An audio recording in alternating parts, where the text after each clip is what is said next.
This woman would find faults in me for anything. But her fixation with my mailbox was another matter. First, it was an accident. Then it became routine. Every week there she was, colliding into and knocking over my box. But I got tired of it. If she wanted to ruin my mail, now she'd have to deal with something unbreakable. And my friend, her reaction when she saw the new model was just perfect. If someone had told me a year ago that I would get into an intense conflict over a simple mailbox, I would have laughed and called them crazy. But here I'm telling the story of how my neighbor managed to turn a harmless object into a battleground. And if you think I'm overstating, it's because you haven't met the kind of person who can lose sleep over a piece of mail that isn't even theirs. It all started with little things. My mailbox was on the edge of my property like any other in the neighborhood, but for some reason that only God and her pride can explain, Karen decided that my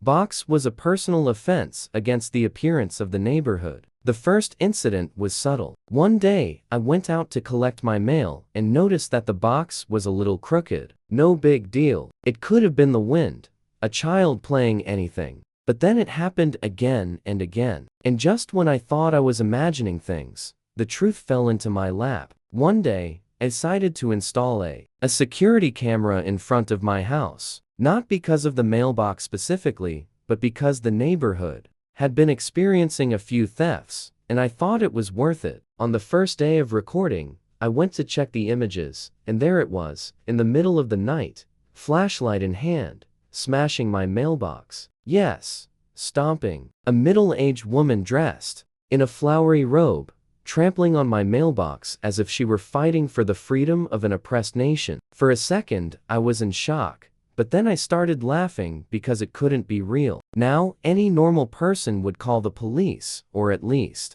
confront them. But me? No. I wanted to see how far this madness would go. So I simply reinstalled the mailbox the next day without saying anything. And I waited. The next night, she showed up again. This time she didn't kick. She just shoved with her hands and walked away as if nothing had happened. But I already knew that this was going to become a routine. And that's when I decided that I needed to put a stop to this foolishness once and for all. If Karen wanted a war against my mailbox, then I was going to make sure I won, and I would win in style. If there's one thing I've learned throughout my life, it's that some people just don't understand when they're fighting a battle they've already lost. And Karen, she was the master of that kind of people. After watching recordings of her kicking, pushing, and on one particularly hilarious occasion, trying to tear my mailbox open with her naked hands, I realized that this woman wasn't going to stop. So since she wanted to play, I was going to have some fun too. I researched for a few days trying to find the ultimate solution. I thought about concrete. I thought about reinforced steel. I even thought about installing a shock system. But then I remembered that I liked my freedom and didn't want to be sued. Then I found the perfect answer. Titanium. Does it sound like excessive? Yes, but I was past the point of caring. I made a few calls and found a lock expert who could do the job. I ordered a pure titanium post and a mailbox resistant to damage, rust, and of course, crazy neighbors. If she wanted to kick something, let her kick that. The next morning, Karen drove past my house while I was supervising the installation. She stopped in the middle of the sidewalk and stared at me. Her face was a mixture of shock and sheer outrage. I could almost hear the voice in her head saying, "What's that idiot up to?" Now, pretended not to notice her and continued my work. The locksmith installed the structure on the ground with reinforced concrete, ensuring that the mailbox wouldn't come out of there even with an explosion. Once the job was done, I stood there, admiring my masterpiece. It was beautiful, brilliant, invincible. But the best thing of all now, it was her turn to act, and I was waiting. The next evening, I prepared my coffee, sat comfortably on the sofa, and opened the security camera app. I already knew she wouldn't resist, and I was right around 2 in the morning. Here came Karen, flowery robe, flashlight in hand, the same look as someone about to commit a crime. She approached, examined the mailbox as if she were about to face a monster. She looked around, making sure no one was watching. And then the strike came. I saw it in slow motion. She lifted her foot with all the force in the world and kicked. And my friend, what happened next was pure art. The impact was so strong that she was practically thrown backwards. Karen lost her balance, tripped and fell, sitting in the middle of the sidewalk, holding her foot with both hands. The flashlight rolled away. She lay there, twisting in pain,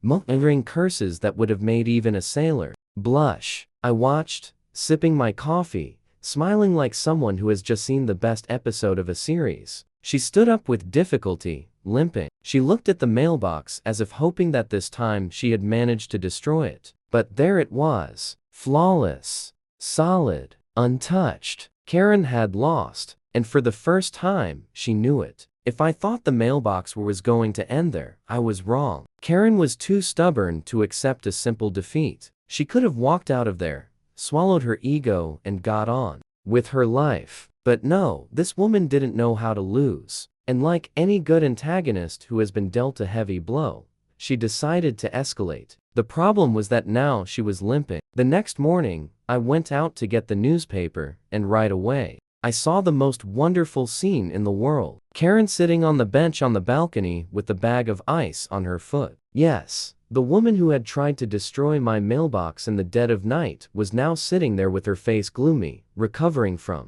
her own stupidity. If it had been anyone else, I might have worried. But after months of this woman making my life miserable, all I could feel was a joy that's hard to describe. She pretended not to see me, but you could feel the anger radiating from her. The whole neighborhood knew she had done something. But the best was yet to come. In the late afternoon, while I was washing my truck, I saw a different car pull up in front of her house. A shiny black sedan with a license plate that I immediately recognized. Attorneys. Now, things were getting interesting. I already knew she was going to try some desperate move, but I had no idea it would be so ridiculous. The next day, an official notice arrived in my mail. She was suing me? Yes, she was accusing me of intentionally installing a hazardous structure to cause harm to third parties. I couldn't believe what I was reading. The woman had spent months destroying my property, kicked over a titanium pole of her own free will,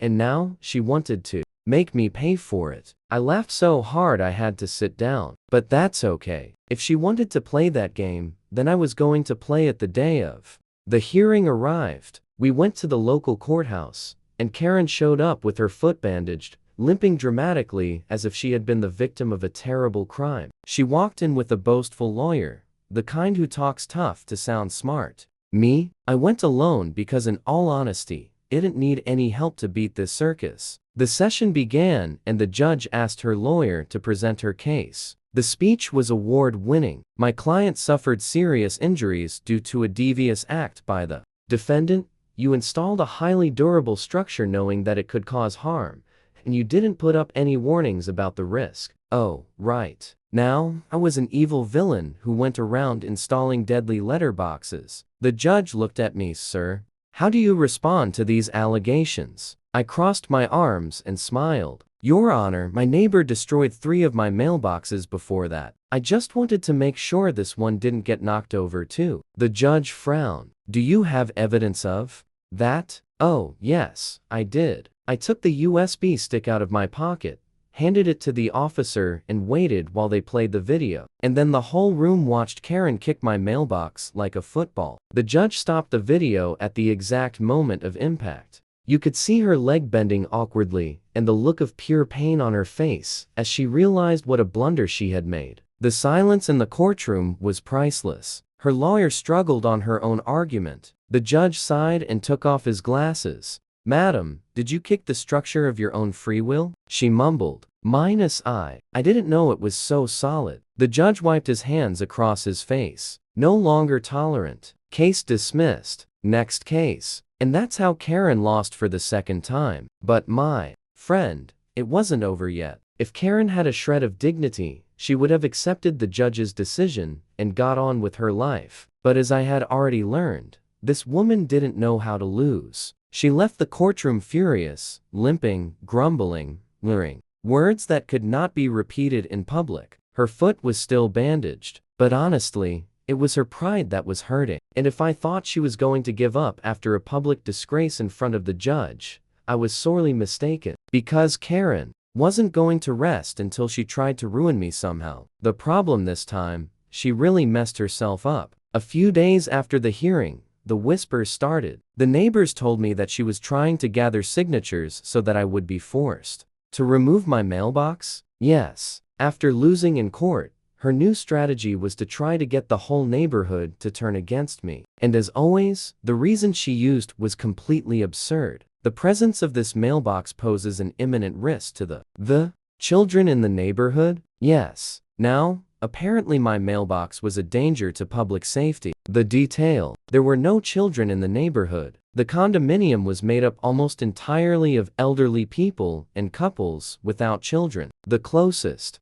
thing we had to a child was an elderly Labrador called Max, who slept all day. In other words, her excuse didn't make any sense. But Karen didn't care about reasoning. She wanted to hit me anyway. Only this time it failed. After years of making her neighbors lives hell with unfair rules, fake fines, and a laughable obsession with the neighborhood aesthetic standard, no one was on her side anymore. When she started circulating the petition, people reacted immediately. The first lady she approached simply shut the door in her face. The second neighbor laughed and said, "Karen, for God's sake, shut up." And the best thing, someone with a level of boldness worthy of applause took her petition, went door to door, and turned it into the exact opposite. Yes, instead of a request to remove my mailbox, it became an official document asking to remove Karen from the neighborhood. And it was an absolute success. Within 3 days, the